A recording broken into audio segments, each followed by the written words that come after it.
Boys आज का and girls आज हमारा टॉपिक है difference between gram atomic, gram molecular and gram formula mass. तो ये बहुत सिंपल सी बात है कि ग्राम एटॉमिक मास एक्सप्रेस करता है 1 mole of atoms of an element. ठीक है, इसका मतलब है कि ये 1 मोल के एटम्स का वजन जो है वो ग्राम्स में बता रहा है। Similarly, the gram molecular mass express 1 mole of molecules of a compound। वो एटम्स के बारे में बता रहा है तो ग्राम एटॉमिक, मॉलिक्यूल्स के बारे में बता रहा है तो ग्राम मॉलिक्यूल, और अगर आयनिक कंपाउंड्स के फार्मूला यूनिट बना रहा है तो ग्राम फार्मूला मास हो जाएगा। समझ आ रही है बात की? एटम की बात करेगा तो वो किसी एलिमेंट्स के होंगे, मॉलिक्यूल्स की बात करेगा तो वो किसी कंपाउंड के होंगे, और अगर फार्मूला यूनिट की बात करेगा तो वो किसी आयनिक कंपाउंड के होंगे। इसका मतलब है कि अगर एटॉमिक मास किसी एलिमेंट्स के एटमों का एक्सप्रेस करेंगे तो वो ग्राम एटॉमिक होगा। अगर हम 1 मोल ऑफ मॉलिक्यूल्स का मास किसी कंपाउंड्स का कर रहे हैं तो वो उसका मॉलिक्यूलर मास है, और अगर हम 1 mole of a formula unit describe कर रहे हैं ग्राम में तो वो ग्राम फार्मूला मास कहलाएगा। पहला पॉइंट। दूसरा, ग्राम एटॉमिक मास में इतने एटम्स होंगे, मॉलिक्यूलर मास में इतने ही मॉलिक्यूल्स होंगे, और ठीक है इसी तरह at the gram formula mass contains 6.022 into 10⁻23 formula unit. तो इसका मतलब ये हुआ कि एवोगाड्रो नंबर में एटम्स आते हैं, मॉलिक्यूल्स आते हैं और आयंस आते हैं। अगर एलिमेंट्स के एटम्स एक्सप्रेस कर रहे हैं तो 6.022 into 10⁻23 एटम्स होंगे। अगर आप किसी कंपाउंड के मॉलिक्यूल्स की बात कर रहे हैं तो उसमें उतने ही 6.022 into 10⁻23 मॉलिक्यूल्स होंगे। अगर आप किसी फार्मूला यूनिट के आयनिक कंपाउंड जैसे NaCl है, KCl की बात कर रहे हैं तो उसमें उतने फार्मूला यूनिट्स होंगे, यानी कितने 6.022 into 10⁻23 फार्मूला यूनिट। अब तीनों तरफ अगर हम देखें तो हम बात क्या कर रहे हैं? हम कह रहे हैं कि किसी सब्सटेंस के में उसका मोलर मास कितना है? एक मोलर मास क्या है? 1 mole of substance.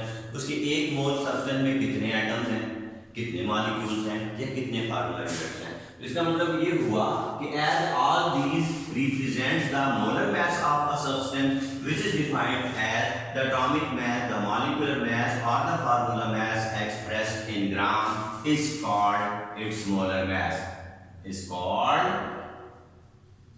its molar mass।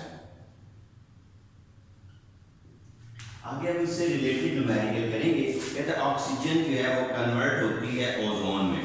ठीक है, ये देखो ये ऑक्सीजन है, ये बना रही है ओजोन, ये गैसियस फॉर्म है, ये भी गैसियस फॉर्म है। ऑक्सीजन कन्वर्ट हो रही है ओजोन में। किसमें कन्वर्ट हो रही है? ठीक है, कहता है अगर 9.05 मोल्स हों O2 के और वो कन्वर्ट हो जाएंगे कितने? ठीक है, ग्राम्स ऑफ ऑक्सीजन में, ऑफ ओजोन में। ठीक है जी। अब ये मैंने बताया कि ये ऑक्सीजन है, अल्ट्रावायलेट रेडिएशन जो होती हैं वो इसको कन्वर्ट कर देती हैं ओजोन में। उसने ये पूछा कि अगर 9.5 मोल्स हों और किसके O3 के तो कितने मोल जो हैं वो इसके इतने मोल्स का वेट ग्रामों में कितने होगा? ठीक है, कहता है अगर 9.5 मोल्स हों ओजोन के तो उनका मास ग्राम्स में कितना होगा। अब आपको पता है कि 1 mole of ozone is equal to 3 atoms हैं, यानी O3 है, एक का मास 16 होता है इंटू 3। इसका मतलब ये होगा कि 1 मोल का मास होगा 48 ग्राम। कितना जी? 48 ग्राम। ठीक है, तो 9.05 moles of ozone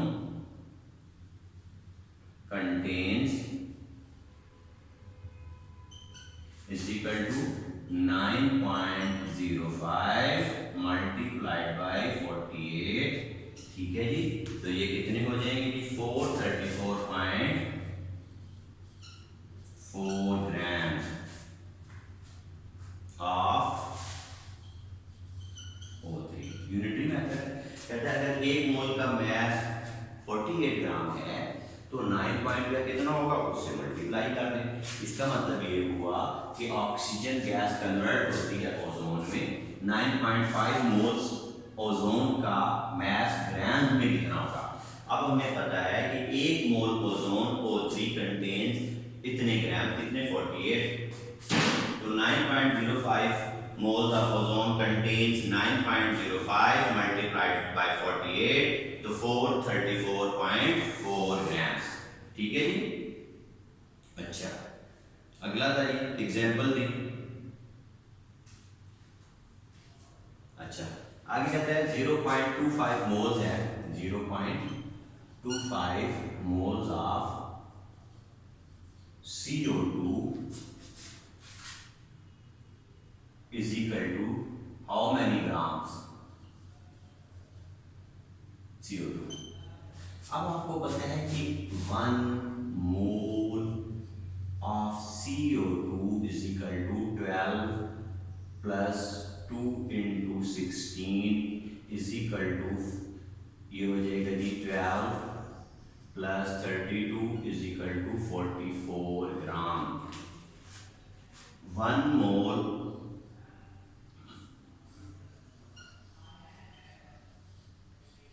CO2 is equal to 44 grams के। तो 0.25 moles of CO2 is equal to 44 multiplied by 0.25। ठीक है जी। अच्छा जी तो ये हो जाएगा, ये देखिए 44 25 ओवर 100 कर लिया, इसको कैंसिल किया, 25 1 जार 25 4 जार 4 1 जार 4 1 जार, तो ये हो जाएगा 11 ग्राम्स ऑफ CO2। ठीक है जी। अच्छा